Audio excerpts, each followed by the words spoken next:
Hello Crafted Shutter watchers, welcome back to another video on why in the world is my clips being sold for $1.50 or less in some situations. And I hopefully in my videos as you watch through my channel, I try to be directly honest with you, give you a good direction that you can create your own business or take your stock video to a whole nother level.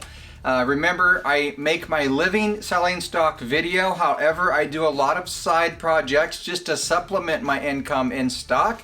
I have been doing that for over 9 years on my own. I've been submitting stock almost 15 years. So I know the industry and understand the industry sometimes a little bit more than I really want to know. But I know a lot of you maybe have questions on seeing your clips sold for $1.50 on Shutterstock.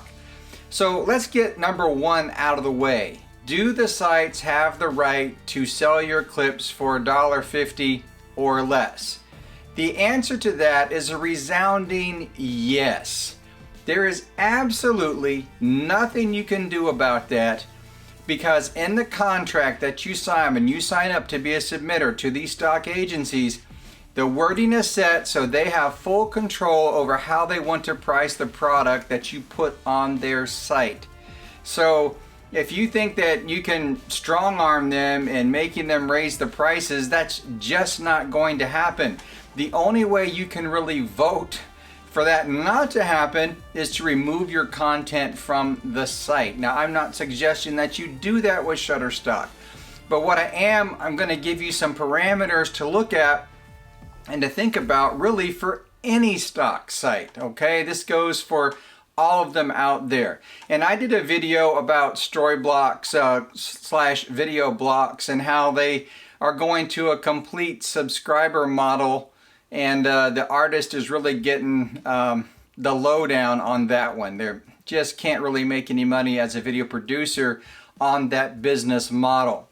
Now, when I left Getty Images, one of the reasons I left my exclusivity with iStock Getty was because I started getting penny sales, like 10 cents a clip, 20 cents a clip.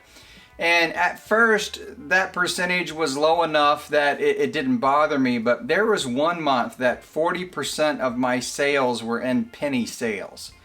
And at that point, I decided to yank my exclusivity and to spread my content out to other sites. It was a little bit painful. I lost some income there right in the beginning, but I have more than made it back, and I sleep a lot better at night.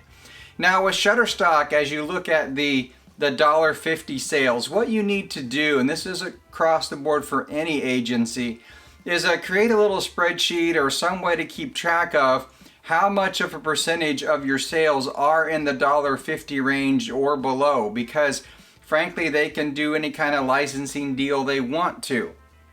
And what you need to do is make sure that those percentage of $1.50 sales are not going too high.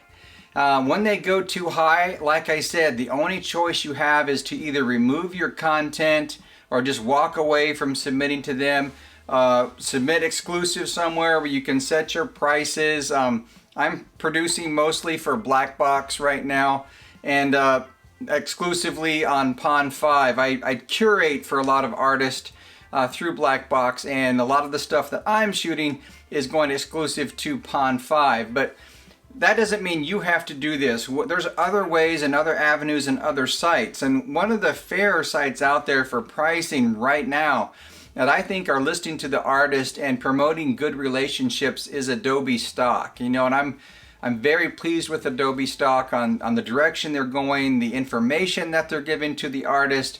Extremely viable, extremely powerful. But again, they can sell clips for any amount of value that they want on any kind of licensing term, and there's really nothing you can do about that. As far as telling them not to do it, it's just not going to matter. It's written in their contract when you sign up to be a submitter to the sites. You've already agreed to these terms when you're submitting clips. So I just want to clear the air. What is the $1.50 license for? You can go in and find out that from Shutterstock. Well, you know, it's a limited use, whatever. You know, you look on Pond5 and they have, you know, web sizes, and they have limited use licenses, and they have licenses that cost a lot more money. So on the whole, it's looking at your percentage of all of that. Meaning, let's just say right now that $1.50 sales are 3% of your earnings, hopefully less, but let's just say that. And let's just say a year from now you look back and they're 30%. Well, you see, that's not a great trend. And so then you as an artist have to decide, what am I going to do with my content? Remember, it's you, not the site. You've got to treat this as your own business, understanding what rules they play by, and that's their own rules. So, you know, that's just the nature of the game. That's just how it works in the stock video and photo industry. And what we as artists are trying to do collectively is support the sites that actually pay and treat us fairly the most. Link to the sites that pay the best. I mean, if you may be submitting clips to a lot of sites, but I urge you to link back to like Adobe Stock and Pond5 if you set your prices there, to drive traffic to the sites that pay us the most fair for the work that we do. You know, I hope you find this helpful. I hope you find it useful,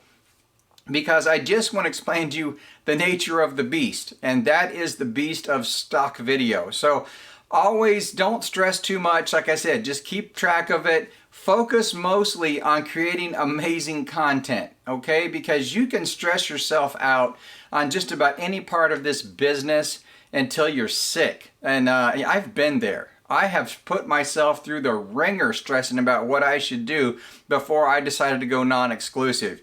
You know what, looking back, I wish I wouldn't have had to stress it that much. I just wish I would have done it. So you do what you feel is best for you as an individual, for you as an artist, because that's what matters most, is how you sleep at night. Hey, I hope you found this useful, helpful. Please, if you have any comments or questions, leave it below. Hit that bell, subscribe if you haven't. I'm going to be covering a lot more tutorials. I have a lot lined up for the summer that I'll be shooting and working on, and hopefully bring even more value to this community. Just FYI, I have, as of shooting this video, just hit 4,000 hours of watch time. And so I just want to say thanks to everybody for making that happen. And we'll continue to produce great content, and we will see you in the next video.